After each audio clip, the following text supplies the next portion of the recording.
Bonjour chers élèves, bienvenue en classe sur l'ERTM. Aujourd'hui nous allons commencer avec les leçons de 10e commune générale. Je me présente, c'est M. Djourache Sanogo, professeur de SVT au lycée Sunyata Keita de Bakodjikroni ACI. Nous allons commencer par le concept 1, organisation de la biosphère, sous-concept 1, écologie. Le plan du cours, grand A, définition, grand B, facteur écologique, grand C, caractéristiques d'un écosystème, grand D, chaîne alimentaire, grand E, adaptation des êtres vivants à leur milieu. Grand A, définition. Le mot écologie, du grec oikos, demeure, maison ou habitat, et logos, étude, a été utilisé pour la première fois par le savant Ernst Haeckel en 1886. En fait, l'écologie est la science qui étudie les êtres vivants d'un milieu naturel et les relations qui existent entre les êtres vivants d'une part, mais aussi entre les êtres vivants et leur milieu d'autre part. Grand B, facteurs écologiques. Ce sont les facteurs climatiques, c'est-à-dire les facteurs qui sont liés au climat, les facteurs édaphiques, les facteurs liés au sol ou à l'eau, et les facteurs biotiques, les facteurs qui sont liés aux êtres vivants. Premièrement, les facteurs climatiques. Le climat joue un grand rôle dans la distribution des êtres vivants dans la biosphère. La biosphère, c'est l'ensemble des êtres vivants sur la planète Terre. Les composants du climat sont la lumière, ou la luminosité ou l'éclairement, la température, l'humidité, le vent. Petit a, la lumière. L'énergie solaire arrive sous forme de lumière. Cette lumière provoque des variations de température qui agissent sur l'évaporation de l'eau, donc sur la pluie, l'humidité et sur le vent. L'intensité de la lumière reçue varie avec la position de la Terre au cours de la révolution autour du Soleil. L'alternance des jours et des nuits est un facteur important pour les êtres vivants. En milieu aquatique, la lumière est plus ou moins absorbée en profondeur. Petit b, la température. La température dépend de la saison, de l'altitude et de la latitude. Cependant, au niveau des microclimats, des modifications importantes peuvent être observées. Par exemple, les variations brutales du milieu extérieur peuvent être amorties par un abri. Pour étudier l'action de la température sur les êtres vivants, les écologistes utilisent certaines données.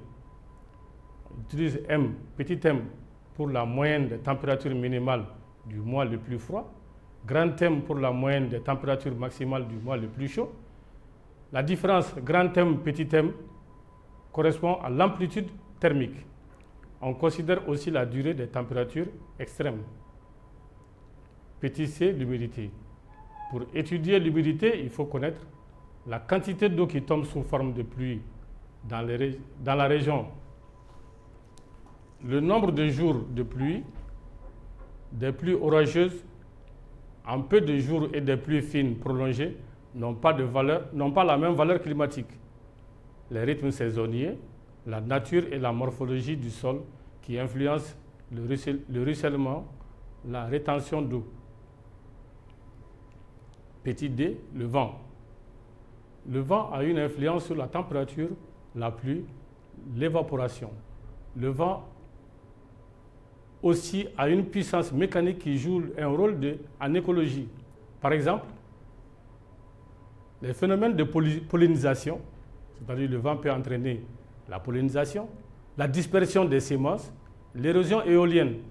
Remarque, le macroclimat est un climat d'une grande région. Microclimat, climat d'une petite région ou d'un lieu ou d'un petit milieu. Exemple de microclimat. Dans une forêt, nous avons un microclimat. Sous une pierre ou un rocher, nous avons un microclimat. Ou au pied d'un arbre où certains êtres vivants trouvent leur niche écologique. Nous avons aussi un microclimat là-bas. Petit 2, les facteurs édaphiques. Les facteurs édaphiques sont ceux qui concernent le sol pour les êtres vivants terrestres et l'eau pour les êtres vivants aquatiques. On distingue les facteurs édaphiques, on divise les facteurs édaphiques en deux grands groupes. Les facteurs physiques et les facteurs chimiques. Les facteurs physiques, c'est la texture, la structure, la porosité, la température, l'acidité du sol. Et les facteurs chimiques, ce sont les éléments chimiques qui entrent dans la composition du sol et de l'eau naturelle, c'est-à-dire les matières organiques, le carbone organique, les sels minéraux, les carbonates de calcium, l'azote, les chlorures, etc. Petit 3, facteurs biotiques. Les êtres vivants ont eux-mêmes une action sur le milieu qu'ils occupent. Cette action est importante.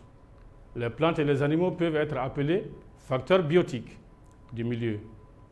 Il y a aussi une action directe et une action indirecte des facteurs biotiques. Petit a, action indirecte des facteurs biotiques. Les végétaux ont une action très importante sur le sol et sur les facteurs climatiques.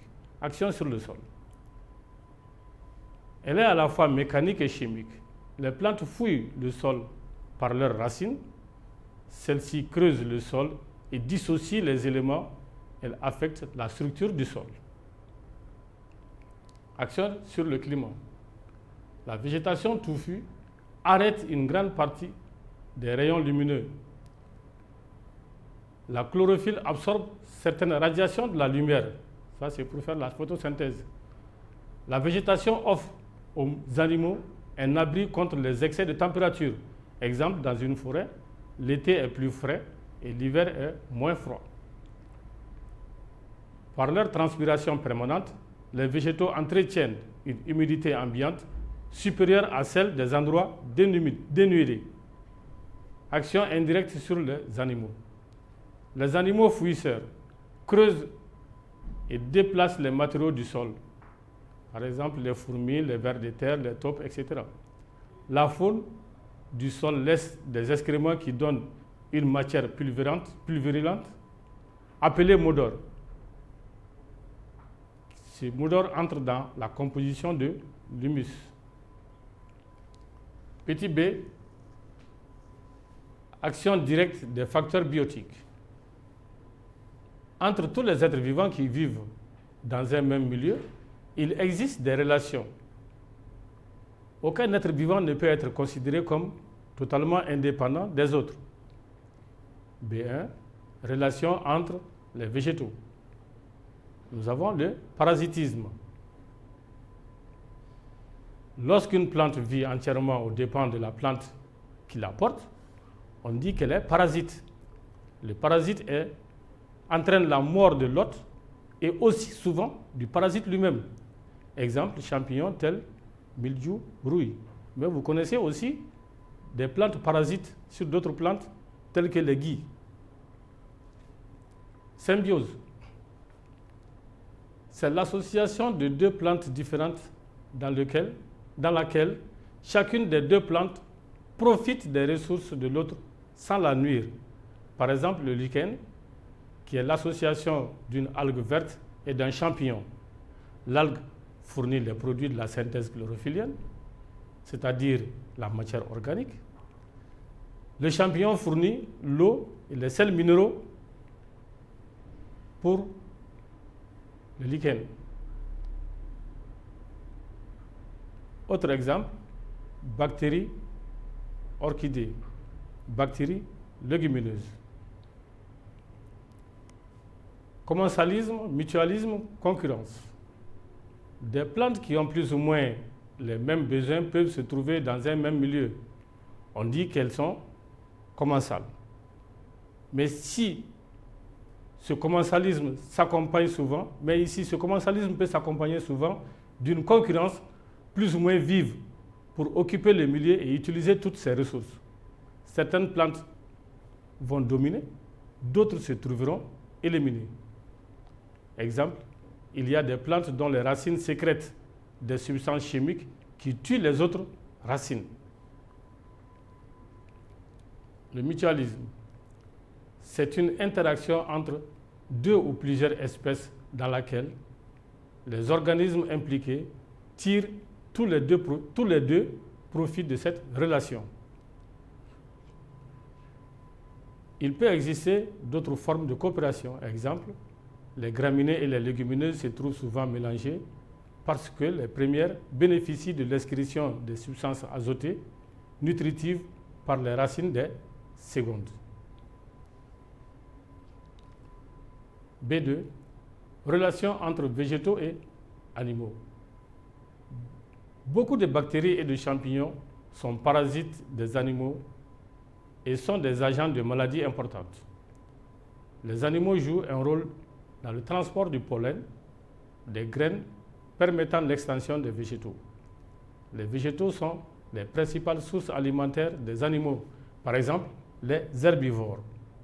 On verra ça par la suite, que les végétaux permettent aux animaux de pouvoir survivre.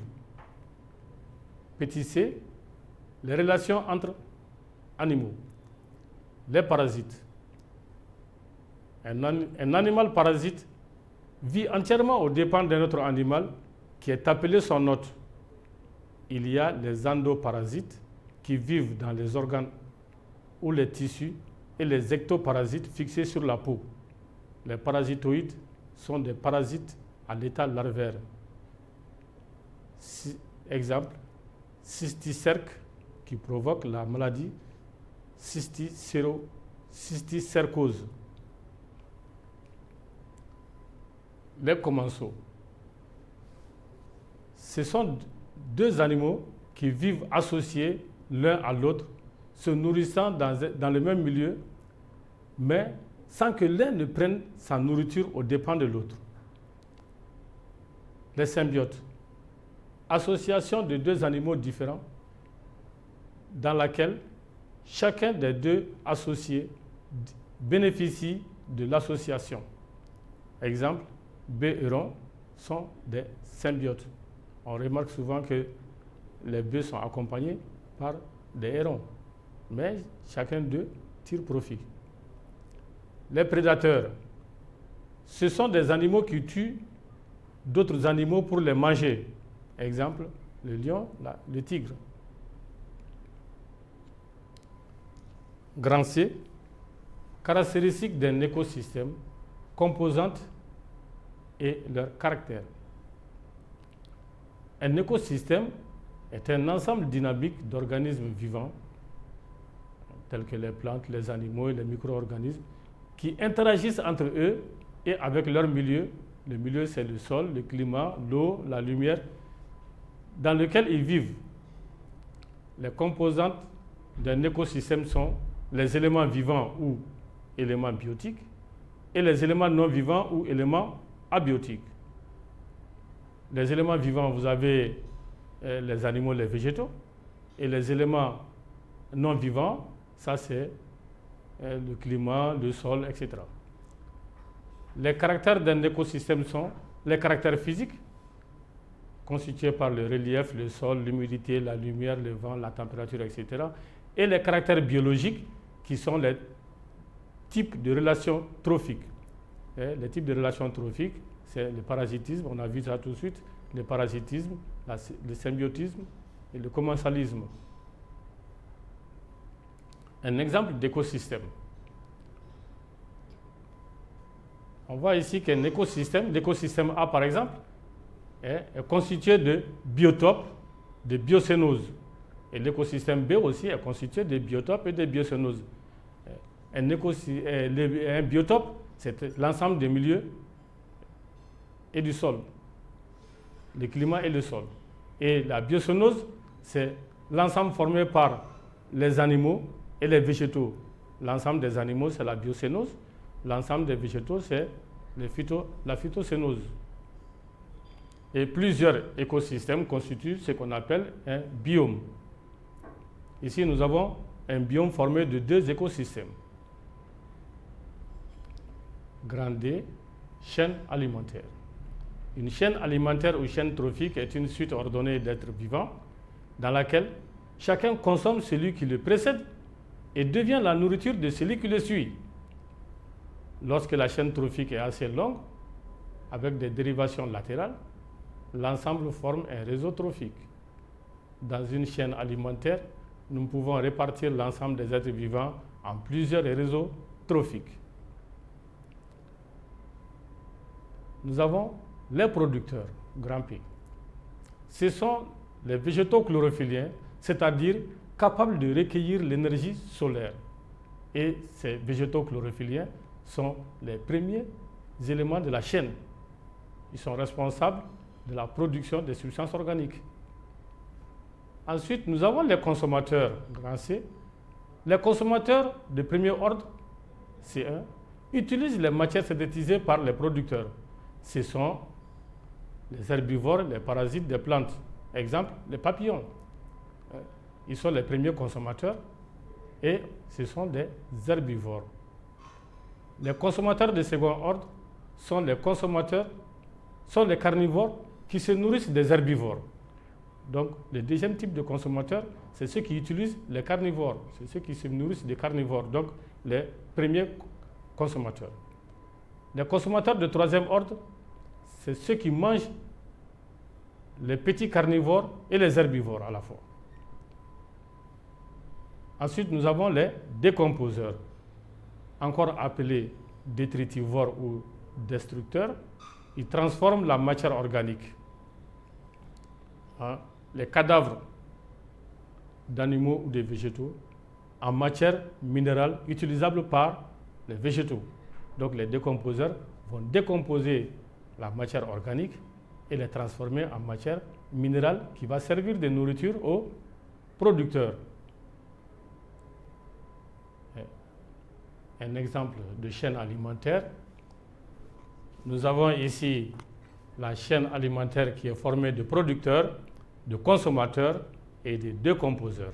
Les producteurs, on voit ici que nous avons les plantes, les arbres, et ils reçoivent l'énergie du soleil, de l'eau et les substances minérales tirées du sol pour fabriquer la substance organique. Alors on peut les qualifier de producteurs et ils sont les premiers maillons de la chaîne. Ensuite, nous avons les consommateurs. Parmi les consommateurs, on voit les insectes, les oiseaux, les batraciens, et puis nous avons un chien ou un renard. Alors, ceci, les flèches qui sont là, montrent est mangé par. Donc, les végétaux sont mangés par les insectes, qui sont les premiers consommateurs. Les insectes seront mangés soit par les batraciens, soit par les oiseaux. Et à la mort de ces insectes ou bien de ces batraciens, alors leur substance sera transformée, en éléments minéraux par les décomposeurs, qui sont constitués par les champignons et les micro-organismes du sol.